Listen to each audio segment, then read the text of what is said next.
নমস্কার বন্ধুরা, সন্দীপনের রান্নাঘরে তো আপনাদের স্বাগত। তো দেখো, আমি আজকে চিকেন রেজালা বানিয়েছিলাম। তো আমি একটা বন্ধুর বাড়িতে গেছিলাম, তো তাদের আবদার যে আমার হাতে চিকেন রেজালা খাবে।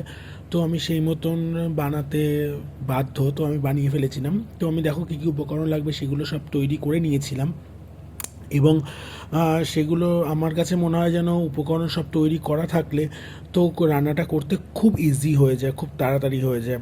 তো সেই জন্য দেখো সব উপকরণগুলো তৈরি করে নিয়েছি। এবং পরে একটি কড়াইতে অল্প পরিমাণ তেল দিয়ে তার মধ্যে আমি দিয়ে দিয়েছি গোটা গরম মশলা, ফোড়ন, যার মধ্যে ছিল হচ্ছে তেজপাতা, শুকনো লঙ্কা, দারচিনি, এলাচ, লবঙ্গ। তো এটা দিয়ে দেওয়ার পরে আমি সবার প্রথমে দিয়েছি আদা রসুনের পেস্টটা। তো আমি মনে করি আদা রসুনের রেজাল্টে আদা রসুনের পেস্টটা আগে দিয়ে দিলে তার যে কাঁচা একটা গন্ধ থাকে সেটা চলে যায়। তো আমি আদা রসুনের পেস্টটা ভাজা ভাজা হয়ে আসার পরে আমি দিয়ে দিচ্ছি পেঁয়াজের পেস্ট। তো পেঁয়াজের পেস্টটা ভালো করে ভাজার জন্য আমি দিয়েছি, মানে তার মধ্যে একটু সামান্য লবণ দিয়ে দিয়েছিলাম আমি।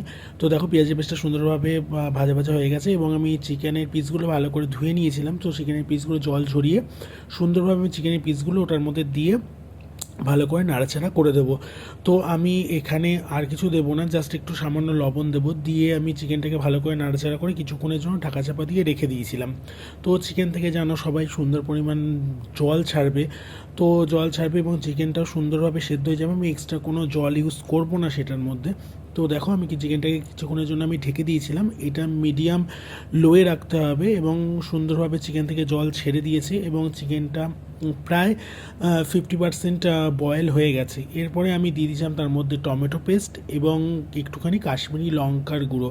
আমি মনে করি কাশ্মীরি লঙ্কার গুঁড়ো দিলে বেশ একটা সুন্দর একটা শাইনি কালার আসবে, যেটা রেজালার জন্য খুব দরকারি। তো আমি দিয়ে ভালো করে নাড়াচাড়া দিয়ে আমি ভালো করে নাড়িয়ে আমি এটা কিছুক্ষণের জন্য আবার ঢেকে দিয়েছিলাম। তো দেখো সুন্দর কালারটা কি সুন্দর এসেছে। এরপরে আমি সেটার মধ্যে দিয়ে দিয়েছিলাম মালাই। আমার কাছে ফ্রেশ ক্রিম ছিল না, তো আমার ফ্রিজে, মানে বন্ধুর বাড়ির ফ্রিজে দুধের ক্রিম ছিল, তো দুধের মালাইটা ছিল, সেটাই আমি দিয়ে দিয়েছিলাম মালাইটা।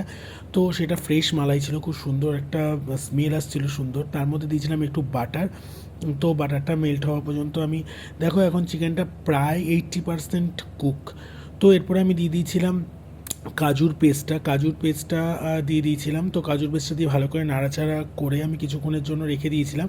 আমি মিডিয়ামে না দইটা দিতে ভুলে গেছিলাম, তো আমি পরে দইটা অ্যাড করে দিয়েছি। দেখো আমি কিছুক্ষণ পরে দইটা অ্যাড করলাম। দইটা অ্যাড করে আমি সেম গ্যাসটাকে একদম লোয়ে রেখে কিছুক্ষণের জন্য আবার কুকড করেছি। তো কিছুক্ষণ পরে দেখো চিকেনটা সুন্দরভাবে সেদ্ধ হয়ে গেছে এবং সুন্দর একটা শাইনি কালার চলে এসেছে এবং সুন্দরভাবে তেল ছেড়ে দিয়েছে। এরপরে আমি এটার মধ্যে একটু ঘি দিয়েছিলাম। তো ঘিটা দিয়েছিলাম যখন তোমাদের আমি দেখাতে ভুলে গেছিলাম।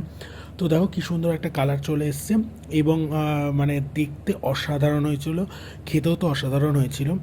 নর্মালি এটা পরোটা, রুটি এবং বিরিয়ানির সাথে খুব অসাধারণ লাগে। আমরা খেয়েছিলাম পরোটার সাথে। তো ওপরে আমি কিছু কাজু ভেজে রেখেছিলাম, সেটা দিয়ে আমি গার্নিশ করেছিলাম। তো খেতে খুব সুন্দর হয়েছিল, দেখতেও যতটা সুন্দর হয়েছিল। যদি বন্ধুরা ভালো লেগে থাকে লাইক করো, কমেন্ট করো এবং চ্যানেলটাকে সাবস্ক্রাইব করো। যদি ফেসবুক পেজে থাকো তাহলে আমাকে ফলো করো। এরমভাবে পাশে থেকেও যদি কোনো ভুল ত্রুটি থাকে তাহলে কমেন্টের সাহায্যে বলো। ভালো লাগলো তোমাদের। নমস্কার বন্ধুরা।